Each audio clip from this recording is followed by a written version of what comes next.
Next, we will discuss some of the applications of first-order linear differential equations. And the first application is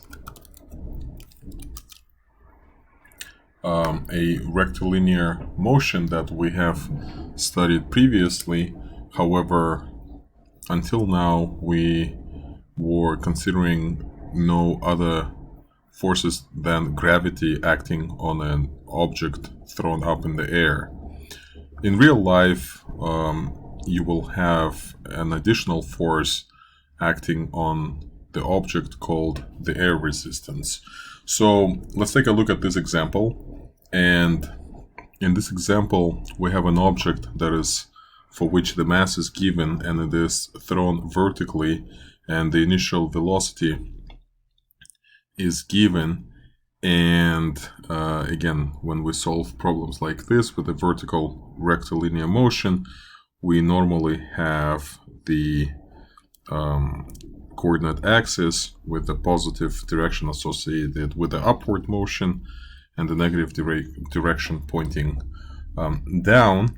And when the object is up in the air, one of the laws of physics says that the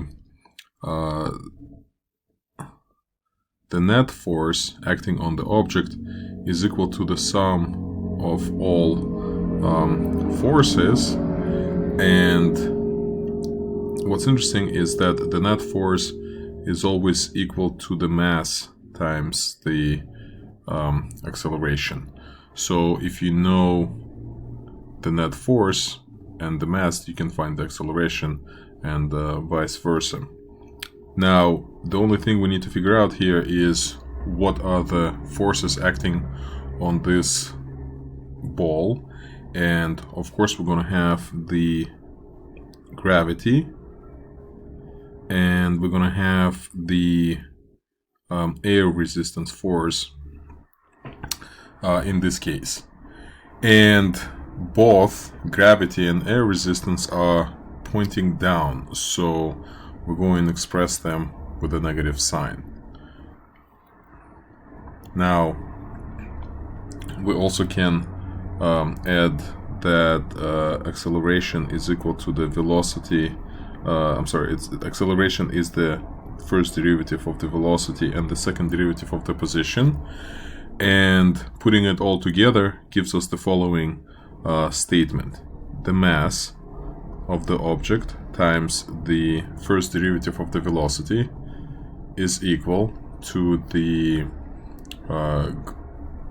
the force of gravity, which is mass times g, but it's pointing in the opposite direction, so in the negative direction, so we're going to put the negative in the front. And the air resistance, again, since the object is moving upwards, the air resistance is going to be pointing downwards, so we're going to put negative 0.6 V. So this is the equation that we come up with as a part of analyzing the problem. However, we recognize that this is the first order differential equation, and the question now is whether it is linear or not. And if it is linear, we should be able to write it in that in the form y prime plus py equals q. So we know if it's linear if we can identify the functions p and q that make it look like this form. And let's bring all the terms that have v prime and v on one side, and let's divide everything by m.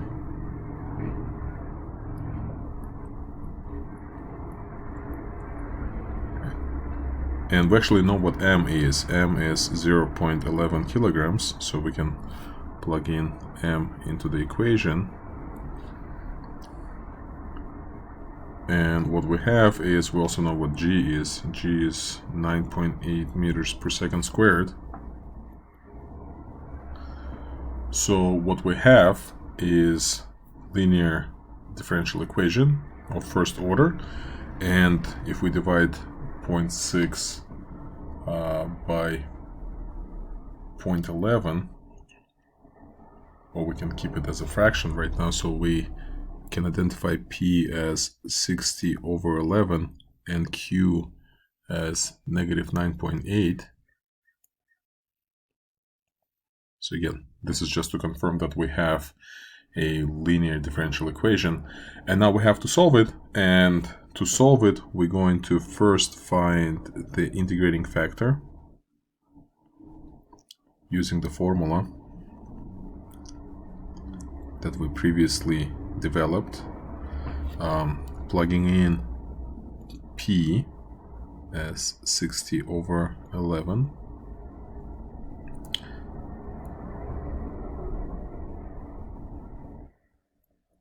gives us the following integrating factor. Now in step 2 we multiply everything by that integrating factor, and just to save some ink here, I'm going to write the left hand side as the product of the integrating factor and the unknown function, and then we take the derivative of that product. So this is what the left hand side is equal to after we multiply everything by the integrating factor, and the right hand side will simply be negative 9.8 times e to the power 60x over 11. Now we integrate the right hand side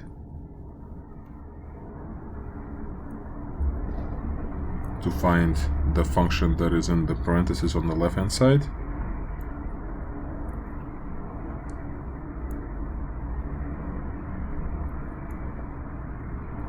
And this is a simple integral, so it's let's take out the negative 9.8, and we're gonna have that the reciprocal of that coefficient here, and we're gonna have the exponential function itself, and we're gonna have the constant of integration c. Now to isolate v, we're going to divide both sides by e raised to that power. So we're going to have I have to compute what this is equal to soon. So for right now, let me just write it as a fraction, and then I'll grab a calculator and compute this. But dividing both sides by e raised to the power 60x over 11 gives us the following result. And here I use x as a variable, which I think we shouldn't be doing. We should be t is the variable here, not x. So we have everything as a function of t. So let me just fix that real quick. So when we're done integrating, we should have a variable t, not x, because x is the position function, and we don't want to have x in here. We do want to have t.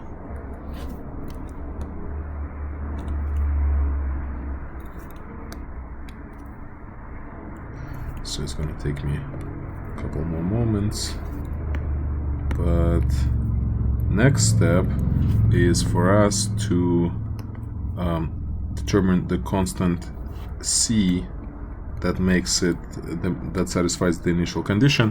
What is the initial condition here? We can see the initial condition by looking at the initial velocity being equal to 41 meters per second. What does that mean? That means v of 0, I'll write it right here, was equal to 41 meter per second. So that means when I replace t with 0 here to find c, v will be equal to 41.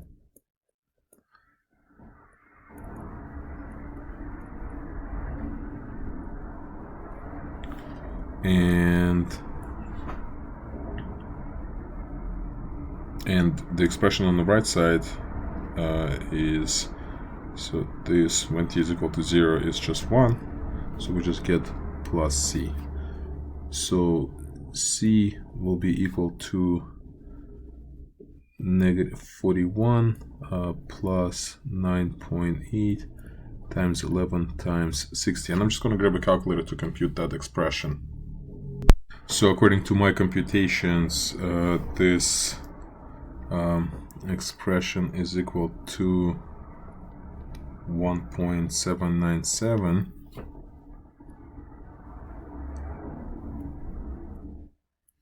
And therefore c will be equal to 42.797. And now that we know what c is equal to,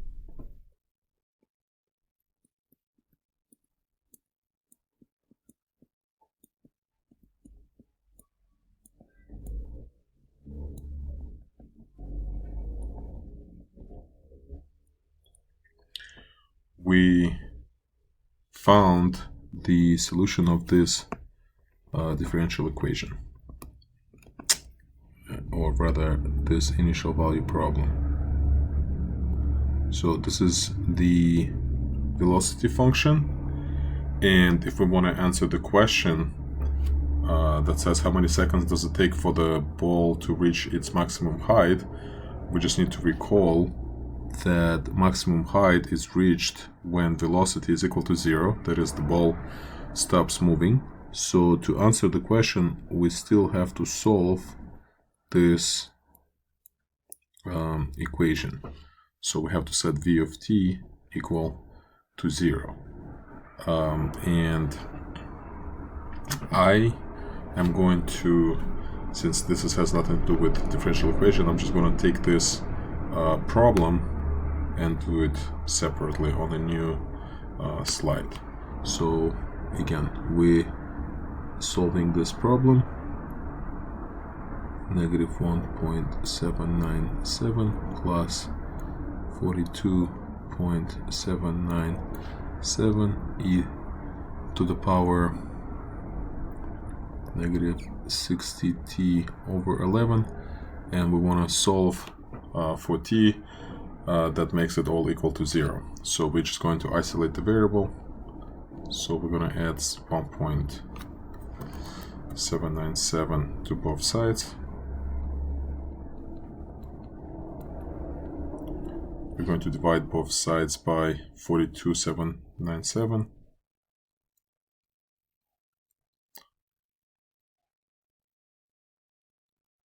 I'm going to use a calculator. So according to my calculations, this is equal to 0.0419. I guess we can just round it to 2 over here. And now to isolate negative 60t over 11, we take a natural log of both sides. I'm going to use a calculator for this. According to my calculator, a ln of 0.042 is negative 3.17, and to isolate t, we're going to multiply everything by negative 11 over 60.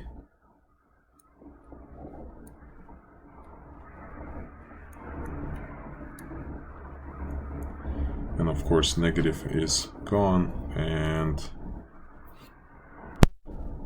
the final answer is 0.581, but we were asked to round to the nearest hundredth, so our final answer is it will take 58 hundredths of a second to stop the ball, or for the ball to stop, given all those conditions. So we solve this problem.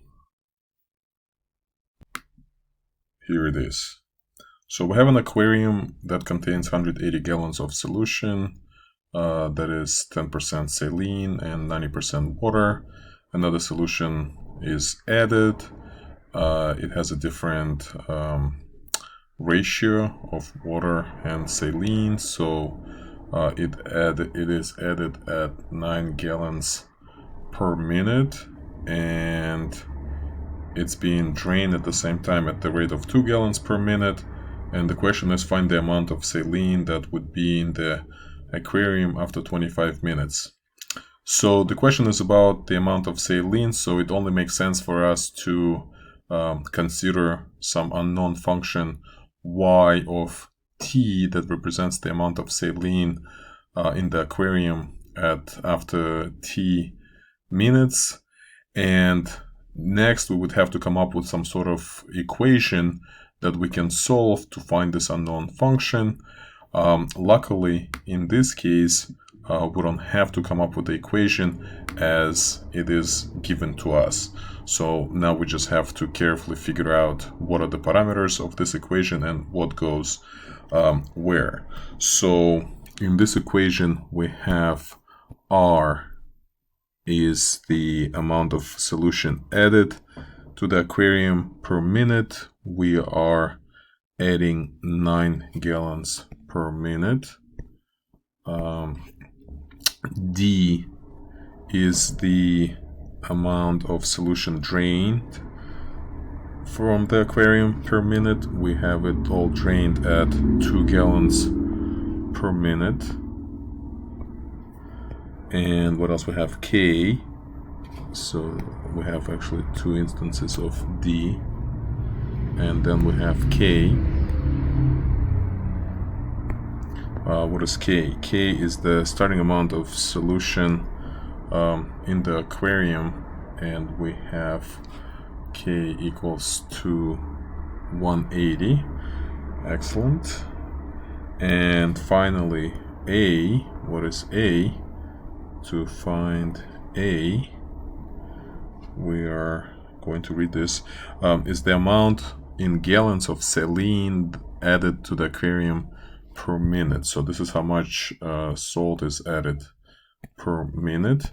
And to find A, we might have to do a little bit of math. So the solution is getting in at the rate 2 gallons per minute, but it's not all salt.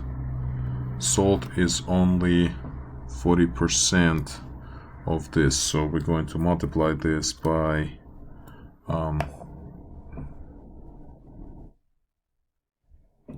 40%. However, I'm looking at the wrong number here. 2 is the rate at which it is drained. 9 is how fast it's getting in. So 40% of 9 gallons per minute is what we're looking for. So 40% of 9 is 3.6 gallon of salt per minute. So that's what A. So now that we have everything, we can set up the equation. So if y represents the amount of salt in the solution at time t, then dy dt according to this equation will be equal to 3.6 minus d is 2, so we have 2 over r is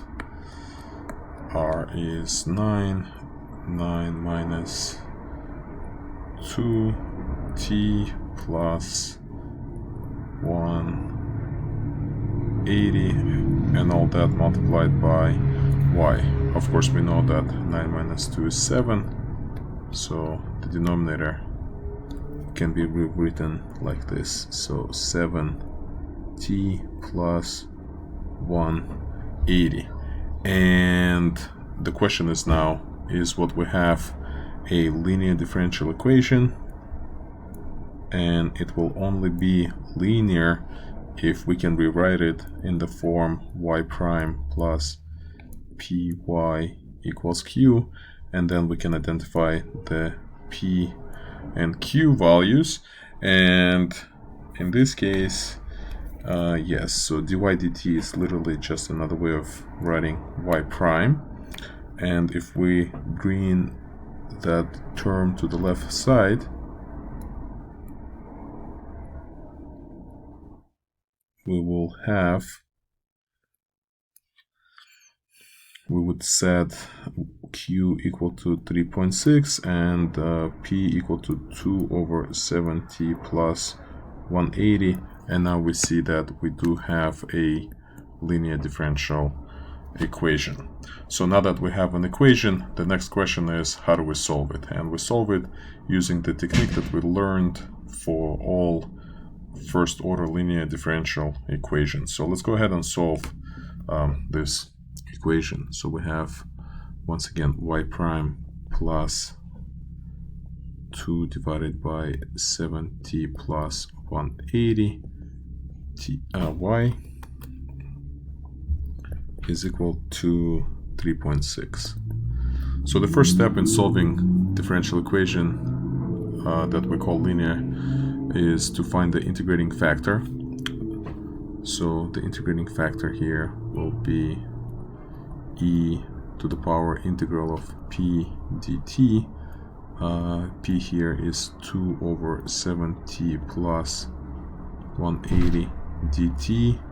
Now this integral is relatively easy to do, so all of you should know how to do this by hand. I'm just gonna write the answer here real quick. So we're gonna have 7 halves, I guess. We're gonna have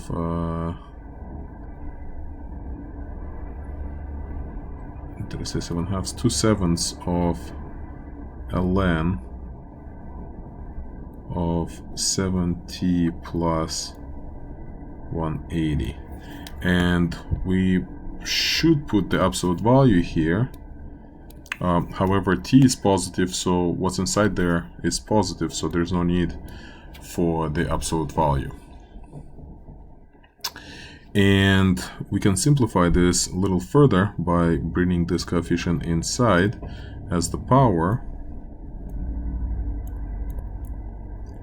so that we can then reduce e and the natural log and have the following expression as our integrating factor. Now that we found the integrating factor, we multiply the left-hand side and the right-hand side by the integrating factor. But after this, the left-hand side should become the integrating factor. It should be the derivative of the product of the integrating factor by the unknown function. And on the right-hand side, we get whatever we get. So in this case, it's just going to be 3.6 times the integrating factor.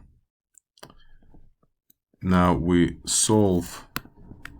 continue solving by finding the function inside of this parenthesis.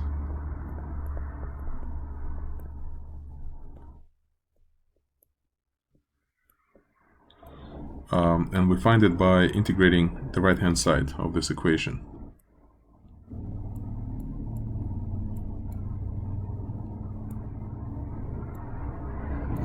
And once again, we have a relatively simple integral, which we can do by substitution. And I can show the substitution step here. So let's make up a new variable, call it s, and let s be 7t plus 180, and then ds will be equal to 7 dt, so that dt will be 1/7 of ds, and then the integral will be, let's take 3.6 out, so we have s to the power 2/7 times 1/7 ds. So after 1/7 comes out, we just have a power function which we integrate by using the power rule. So it's going to be s to the power 9/7 divided by 9/7 plus c. And now after we reduce some expressions here, we're getting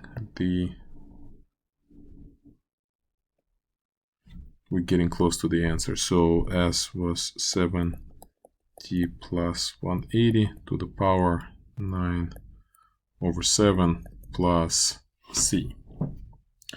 And to isolate y, we're going to divide both sides by 7t plus 180 to the power 2/7. So we're going to end up with 0.4 7t plus 180 to the power 9/7 minus over 7 is just 7/7, which is 1, plus c, and we're going to have this term here, 7t plus 180 to the power -2/7. So this is the general solution.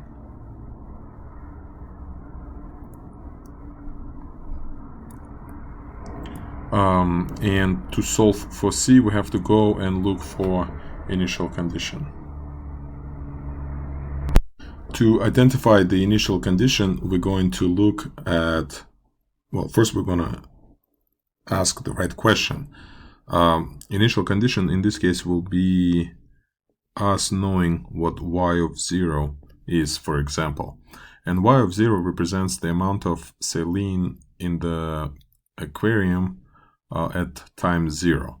But at time 0, we know we had 180 gallons, and only 10% of that was saline. So the initial condition is 10% of 180, which is 18 gallons. So this is our initial condition, and we're going to use it. We're going to use the fact that y of 0 was 18 to find c. So we plug in 0.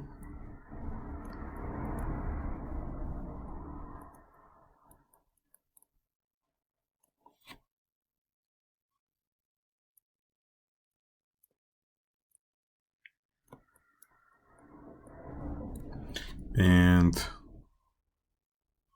to find c, we have to do some math over here. So we're going to take what's 0.4 times 180? It's same as 4 times 18, so it's 72. We're gonna have 72. 18 minus 72 is, so what I'm saying is this is 72, and 18 minus 72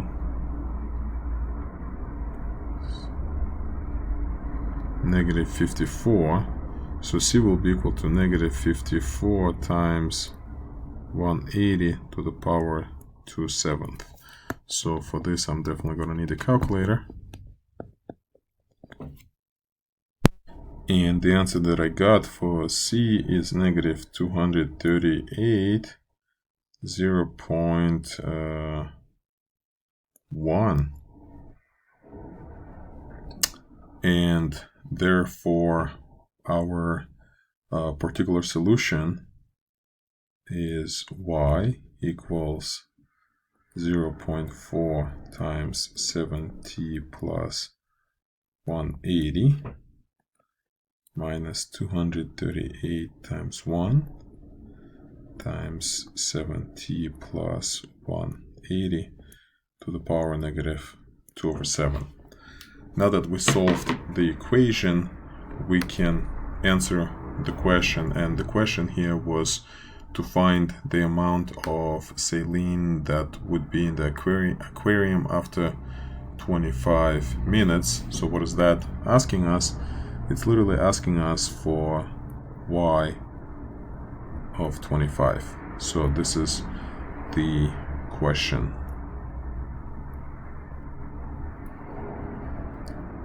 So to answer this question, we have to take our function and evaluate it at 25. So I'm gonna try to do it right here. So y of 25 will be equal to 0.4 times 7 times 25 plus 180 minus 238 times 1, 7 times 25 plus 180 to the power negative 2 over 7. And I'm definitely going to just put it in to Wolfram Alpha. So we're going to type this up. I have to carefully make sure we don't make any mistakes.